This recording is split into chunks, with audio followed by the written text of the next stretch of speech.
Lieutenant Commander Jin Park's phone buzzed at exactly 8 in the morning. He was reviewing battle plans when the call came through. The voice on the other end belonged to his wife, Dr. Hannah Park, and she sounded upset. "Jin, you need to come. To Tae's school right now, there's been an incident." 20 minutes later, Jin walked through the gates of Seoul Military Academy. The school had trained Korea's finest officers for over 50 years. Jin himself had graduated from these halls before serving in 3 combat tours. Now his 16-year-old son, Tae, was following the same path. But something felt different today. The guards at the entrance seemed nervous. Students whispered in small groups instead of walking with their usual confident stride. Jin noticed new security cameras mounted on every corner, their red lights blinking like watchful eyes. He found his wife waiting outside the principal's office. Dr. Hannah Park taught Korean history at the university. She studied how old traditions helped modern people understand their place in the world. Today, her face showed a mixture of anger and confusion. "What happened?" Jin asked. "Principal Williams suspended Tae. She says his face markings violate school policy." Jin touched his own face unconsciously. Like his son, he bore the traditional Korean warrior markings. 5 thin lines curved from his left temple to his cheek. 3 small dots marked his right jaw. These were not random decorations. Each mark told a story. Each symbol represented a battle his family had fought, a victory they had won, or a sacrifice. They had made the markings went back 5 generations. Jin's great-great-grandfather had earned the first marks fighting Japanese invaders in 1592. His great-grandfather added marks after defending Seoul from Chinese forces. Each generation of Park men had served Korea with honor. Each generation had added their own marks to the family story. The principal's office door opened. A tall woman with short gray hair stepped out. Principal Williams wore a crisp blue suit and expensive glasses. She looked at Jin with cold eyes that seemed to judge everything they saw. "Lieutenant Commander Park, I assume," she said. Her English accent was sharp and precise. "Please come in." The office had changed since Jin's school days. Where old Korean battle flags once hung, now there were motivational posters with English slogans. Where traditional weapons had been displayed, now there were modern tablets and screens. Even the wooden desk had been replaced with cold metal and glass. Tae sat in a chair facing the principal's desk. The boy looked exactly like Jin had at that age. Strong shoulders, determined eyes, and the sacred markings that connected him to his ancestors. The marks on Tae's face were fresh, having been completed just 2 months ago in a ceremony that brought tears to Jin's eyes. "Your son refuses to follow academy regulations," Principal Williams began. She opened a folder and read from it. Section 4.2 of the Student Handbook clearly states that facial tattoos and body modifications are prohibited. They create an unprofessional appearance unsuitable for future military officers. Dr. Hannah Park leaned forward. "Principal Williams, as I explained earlier, these are not tattoos. They are traditional Korean warrior markings. They represent our family's military service dating back over 400 years. The principal's expression did not change. "Dr. Park, I understand you value your cultural traditions. However, this is a modern military academy. We prepare young people for 21st century warfare, not medieval customs." Jin felt his anger rising, but he kept his voice calm. Years of military training had taught him to stay controlled under pressure. "Principal Williams, with respect, these markings are part of Korea's military heritage. They tell the story of battles fought to defend our country." "Barbaric markings," the principal interrupted. "They have no place in a modern military institution. Other students find them disturbing. Parents have complained. The board of directors has made it clear that we must maintain civilized standards." Jin studied the woman's face. Something about her seemed wrong. Her accent was too perfect, like someone who had learned English from books rather than growing up with it.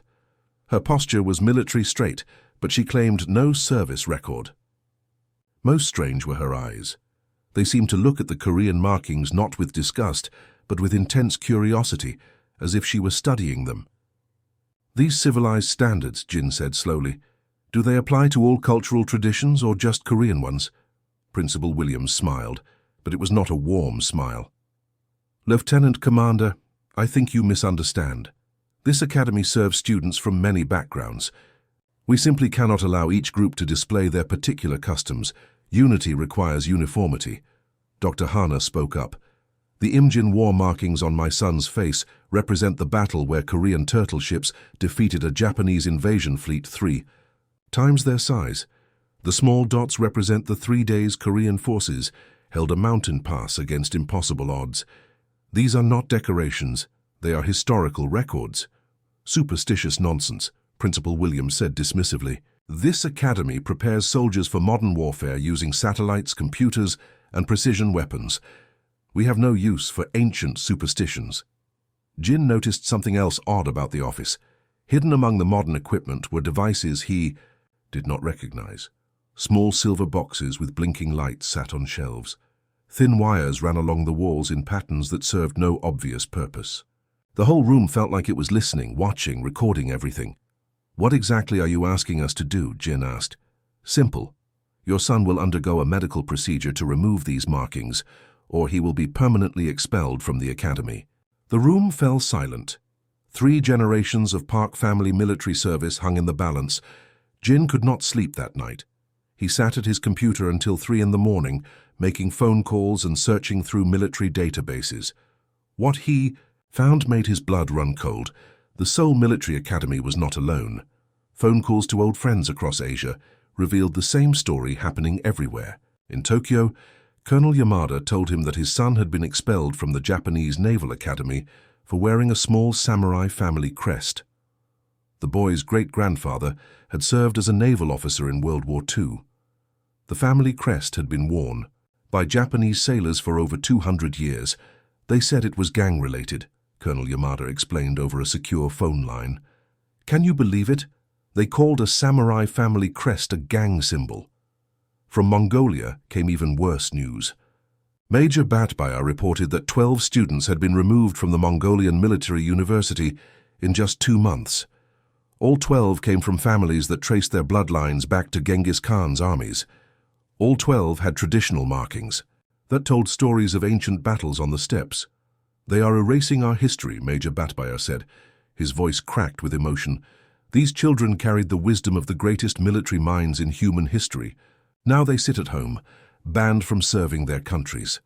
Jin made more calls. Thailand reported similar problems with students from warrior monk families. Vietnam had expelled cadets whose markings honored ancestors who fought against Chinese invasions. Even in the Philippines, students with traditional Moro warrior tattoos faced discrimination. But the most disturbing call came from his old friend Captain Chen in Taiwan. Jin, it is not just the military schools. Universities are doing the same thing. My daughter studies engineering. They made her cover her family markings with makeup. They said traditional tattoos made other students uncomfortable. Jin began to see a pattern. Someone was targeting young people from traditional warrior families across all of Asia. But who had the power to coordinate such a wide campaign? His wife Hana worked late into the night as well. As a cultural anthropologist, she had access to research databases that Jin could not reach. She studied old Korean texts, looking for clues about why someone might fear traditional warrior markings. 3 days later, she found something that changed everything. Jin, you need to see this, she said, spreading old books across their kitchen table. The books were written in ancient Korean, Chinese, and Mongolian scripts. Some were so old that the pages felt like they might crumble at any touch. What am I looking at? Jin asked. Military manuals, Hana explained, written by Korean generals during the Imjin War, but look at this section here. She pointed to a page covered with drawings of face markings. These are not just ceremonial tattoos. They are tactical codes. Jin leaned closer. The drawings showed the same patterns that marked his own face and his son's face, but next to each drawing were detailed military instructions written in old Korean script. The turtle ship formation, Hana translated, pointing to the curved lines on Jin's temple. These markings show exactly how Korean naval forces arranged their ships to defeat larger enemy fleets. The spacing between lines indicates optimal distance between vessels. The curve shows the attack angle that worked best against Japanese warships. She moved to another page. And these dots on your jaw, they represent supply line calculations. Korean armies learned how to feed soldiers during long mountain campaigns. The position of each dot shows where to place supply depots for maximum efficiency. Jin stared at the ancient books. His family markings were not just symbols of honor. They were encoded military knowledge passed down through 5 centuries. Every traditional warrior family carries these codes, Hana continued. Japanese samurai tattoos contain sword-fighting techniques that took decades to perfect. Mongolian markings show cavalry formations that conquered half the world. Thai warrior monk tattoos hold knowledge about jungle warfare that no modern army has matched. But why would anyone want to eliminate this knowledge? Jin asked. Hana showed him her computer screen. She had been researching the organizations behind the educational reforms. That is where it gets interesting. All these changes are being funded by something called Meridian Defense Corporation. Jin had never heard of the company. What do they do? That is the problem. Nobody knows. The company appeared in 2019 with billions of dollars in funding. They claim to specialize in modernizing military education, but I cannot find any record of who owns them or where their money comes from. Jin used his military intelligence contacts to dig deeper into Meridian Defense Corporation. What he found was disturbing. The company had no history before 2019, no founding documents, no original investors. It was as if the organization had appeared from nowhere with unlimited resources and a very specific goal. Their mission statement was simple: modernizing military education by eliminating cultural baggage that prevents efficient training. But Jin found internal documents that revealed more. Meridian had identified what they called legacy tactical knowledge as a major threat to modern military effectiveness. They believed that traditional fighting techniques made Asian armies unpredictable and difficult to defeat. They are not trying to improve military education, Jin told his wife that evening. They are trying to make Asian military forces weaker and more predictable. Hana nodded grimly. The question is why? Who benefits from weakening Asia's military traditions? Jin stared out their window at the lights of Seoul. Somewhere out there, his son sat at home, banned from following his family's path of military service. Across Asia, hundreds of other young warriors faced the same fate. We are not dealing with simple discrimination, Jin said finally. This is warfare. Someone is attacking the oldest military wisdom in human history. They want to erase 5,000 years of tactical knowledge. But who? Hana asked. Jin did not have an answer yet, but he intended to find out. The Meridian Defense Corporation building stood dark against the Seoul skyline at 2 in the morning. Jin crouched behind a delivery truck with 5 other men. All were veterans of Korea's elite Rangers unit. All had children who faced the same discrimination as Tae. Remember, we go in quiet, Jin whispered. We need information, not a firefight. Sergeant Kim nodded. His daughter had been expelled from the Air Force Academy for wearing traditional pilot markings. Corporal Lee's son faced suspension from the Naval Academy. These were not random attacks on their families. This was war. The building's security was strange. Too advanced for a simple corporation. Motion sensors covered every approach. Heat-detecting cameras swept the area in patterns that Jin recognized from military installations. Electronic locks required multiple access codes.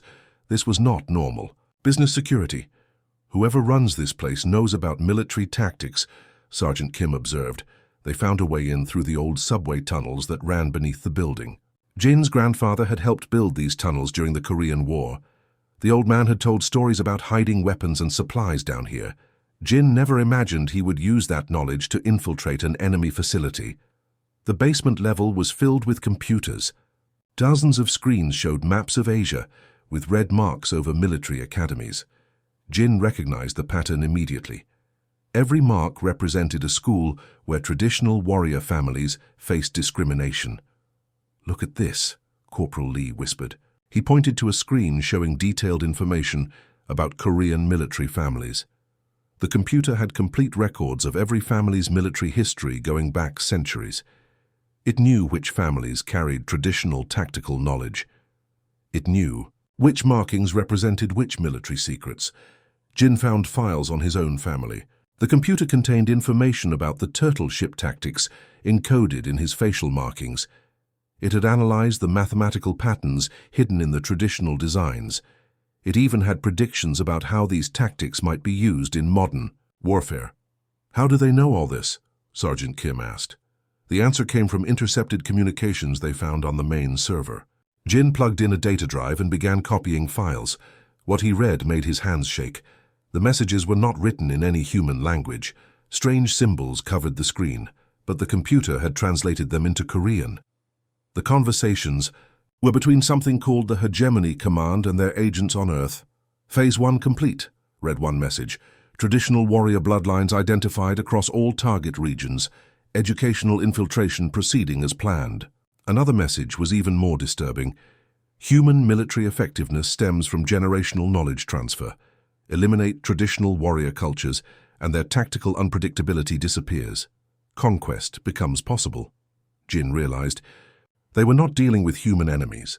These were alien invaders who had been studying Earth for years. They had identified humanity's greatest military strength and were systematically destroying it. "Agent Williams reports success at Seoul facility," read another message. "Park family subject shows resistance but will be neutralized. Turtle ship. Tactical knowledge must not be passed to next generation." Principal Williams was not human. She was an alien spy whose job was to eliminate Korean military traditions. Tae had been targeted specifically because his family carried some of the most dangerous tactical knowledge on Earth. The files revealed the full scope of the invasion plan. The aliens called themselves the Hegemony. They had conquered dozens of worlds by studying each species' military capabilities and finding ways to weaken them. On Earth, they had discovered that the most dangerous human warriors came from families with centuries of combat experience. Korean turtle ship tactics had defeated larger enemy fleets using mathematical precision. Mongolian cavalry strategies had conquered territories from China to Eastern Europe. Japanese ninja techniques had perfected stealth warfare. All of this knowledge was encoded in traditional markings passed down through generations. "Fascinating," read one alien communication.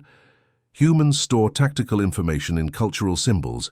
Each marking contains mathematical sequences describing battlefield formations, supply calculations, and psychological warfare methods. Eliminate the markings and the knowledge dies with the current generation." Jin found a list of target families. The aliens had identified every warrior bloodline in Asia. They knew which families carried which tactical secrets.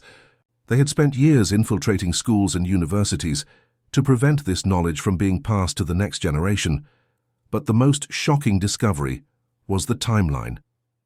The aliens were not planning a distant invasion. They expected to begin open warfare within 2 years. By then, they believed, Asia's military forces would be weakened enough to defeat easily. "Traditional tactical knowledge makes human armies unpredictable," explained one alien analysis. "Conventional military doctrine can be countered with superior technology. But ancient strategies combined with modern weapons create infinite tactical variations. Conquest impossible while these bloodlines remain intact." Jin understood now why his son had been targeted. The aliens feared the warrior traditions that had protected Asia for thousands of years. They knew that modern military academies taught predictable tactics that alien computers could analyze and counter. But the ancient knowledge encoded in traditional markings was too complex and varied for any computer to predict. "We need to warn everyone," Sergeant Kim said. Jin nodded. But he knew the problem was bigger than just warning people. The aliens had been planning this invasion for years. They had agents in schools across Asia. They had unlimited funding and advanced technology. But they had made one crucial mistake. They had revealed their presence to families who carried 5,000 years of military knowledge, warriors whose ancestors had defeated impossible odds using tactics that no enemy could predict. The aliens wanted to eliminate traditional warrior cultures to make humanity predictable. Instead, they had just given those warriors a reason to remember exactly why their ancestors had never been defeated. Jin smiled grimly as he copied the last of the alien files. The hegemony was about to learn why human military traditions had survived for millennia. They were about to face the full fury of Earth's warrior families. Jin spent the next week making careful phone calls to old military friends across Asia. He used code words learned during his Special Forces training, words that meant enemy contact and prepare for battle, without saying anything that electronic surveillance could easily detect. The first call went to General Kim at the DMZ to the US. Old man had served on the border between North and South Korea for 30 years. His family had defended Korean soil for 8 generations. When Jin explained what they had discovered, General Kim was quiet for a long moment. "I wondered why my grandson was having trouble at the military academy," General Kim finally said. "They told him his family markings were unprofessional. Now I understand how many families have been targeted." "Hundreds," Jin replied, "maybe thousands. The aliens have been planning this for years. What do you need from me?" "Secure communications, safe meeting places, and access to families who still carry the old knowledge." General Kim's voice became hard as steel. "You will have whatever you need. My grandson will not be the last of his line." The second call went to Colonel Tanaka in Japan. The colonel's family traced their bloodline back to samurai who had served the emperor for over 400 years. His son had been expelled from the Naval Academy for wearing a small family crest on his uniform. "They said it was gang-related," Colonel Tanaka said with disgust. "A samurai family crest that has been worn by Japanese officers since the Meiji. Restoration. Gang-related." "It was not ignorance," Jin explained. "It was deliberate. They knew exactly what that crest represented." "What kind of tactical knowledge?" "Naval formations. Your family crest contains the mathematical patterns that Japanese fleets used to defeat much larger enemy forces. The aliens studied it and identified it as a threat to their invasion plans." Colonel Tanaka was silent for several seconds. "My great-grandfather served at the Battle of Tsushima. He wore that crest when the Japanese fleet destroyed the Russian Baltic Fleet. You are telling me that aliens fear the same tactics?" "Yes, and they have been systematically removing children who carry that knowledge from military training." "Then we must gather the families, all of them." The third call went to Major Batbire in Mongolia. His family descended from Genghis Khan's personal guard. The markings on his face told the story of cavalry charges that had conquered territories from China to Eastern Europe. "My nephew was expelled last month," Major Batbire said immediately. "They claimed his facial markings were too aggressive for modern military service." Aggressive. The markings of Genghis Khan's warriors were too aggressive for these soft administrators. "Those administrators are alien spies," Jin explained. "They fear the tactical knowledge your family carries." "What tactical knowledge? The markings are just symbols of honor." "No, your wife should research the old texts. The markings contain mathematical information about cavalry formations, supply line calculations, and psychological warfare techniques. Knowledge that helped Mongolian armies defeat forces 10 times their size." Major Batbire laughed, but it was not a happy sound. "So aliens fear the tactics of the Great Khan? Good, they should fear them." Within 2 weeks, Jin had contacted 47 families across Asia. Each family had the same story: children expelled from military academies, traditional markings banned from schools, cultural heritage dismissed as primitive superstition. But now they understood the truth. The aliens had been using the military academies as research centers. Every time a student with traditional markings attended classes, alien agents studied their family's tactical knowledge. They analyzed the mathematical patterns hidden in the cultural symbols. They developed countermeasures for ancient strategies. Every expelled student represented lost intelligence that could have been used to defend Earth. The aliens had been preparing for invasion by learning how to defeat humanity's oldest military wisdom. But the resistance families had advantages that the aliens did not expect. They began meeting in secret, sharing knowledge that had been kept within individual families for centuries. Korean turtle ship tactics were combined with Mongolian cavalry strategies. Japanese samurai techniques were merged with Thai warrior monk methods. The most important discovery came from Jin's own son. Tai had been studying his facial markings with his mother's help. Dr. Hana had taught him to read the ancient Korean script that explained the tactical meanings of each symbol. "Father, look at this," Tai said one evening. He had drawn diagrams showing how the curved lines on his face represented ship formations. "This is not just about naval battles. The same mathematical pattern can be used for any kind of military formation." Jin studied his son's work. The boy had decoded tactical information that had been hidden in their family markings for over 400 years. The pattern showed how smaller forces could defeat larger enemies by using precise positioning and timing. The aliens' computers cannot predict this, Tay continued. Their analysis shows they study conventional military tactics, but this formation changes constantly based on enemy movement.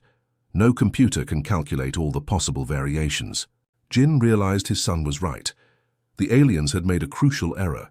They had studied traditional tactics as if they were fixed strategies that never changed. But the real power of ancient military knowledge was its adaptability. Each battle was different. Each enemy required different tactics. The markings on warrior families' faces did not just contain information about old battles. They contained mathematical principles that could be applied to any conflict. Principles that allowed smaller forces to defeat larger enemies by being unpredictable. Word spread through the resistance network. Families began decoding their own markings. Ancient tactical knowledge was being revealed after centuries of secrecy. Knowledge that the aliens had tried to destroy was becoming stronger than ever. The resistance was ready to fight back. They had weapons the aliens could not predict or counter.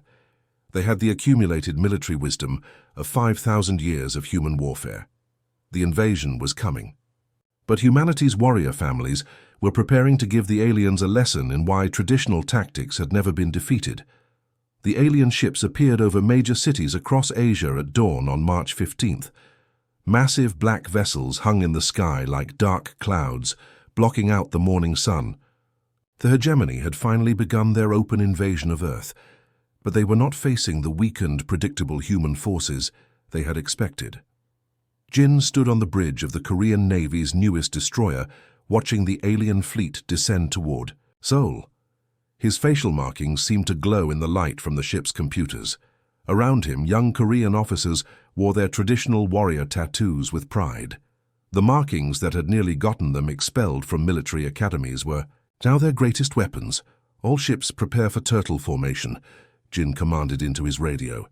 Across the Yellow Sea, 12 Korean naval vessels began moving into a pattern that had not been used in combat for over 400 years. The ships arranged themselves in a curved line, with the strongest vessel at the center and smaller ships, protecting the flanks. It was the same formation that Admiral Yi Sun-sin had used to defeat much larger Japanese fleets in 1592, but this was not 1592. The Korean ships carried missiles that could strike targets in space. Their radar systems could track enemy movements across vast distances. Ancient tactics combined with modern technology created something the aliens had never encountered. Enemy vessels descending to attack altitude, reported Lieutenant Park, Jin's nephew. The young man's facial markings showed he descended from the same warrior bloodline. Their computers are analyzing our formation. Jin smiled grimly. Let them analyze. The turtle ship formation was not a fixed strategy. It changed constantly based on enemy movements. Every few minutes, the ships would shift to new positions, creating different attack angles and defensive arrangements. No computer could predict all the possible variations. The first alien attack came as energy beams fired from the black ships overhead, but the Korean vessels were not where the alien computers expected them to be.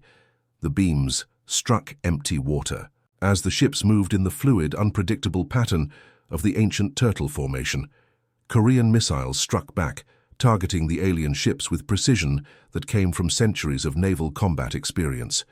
The aliens had expected predictable human tactics that their advanced shields could easily counter.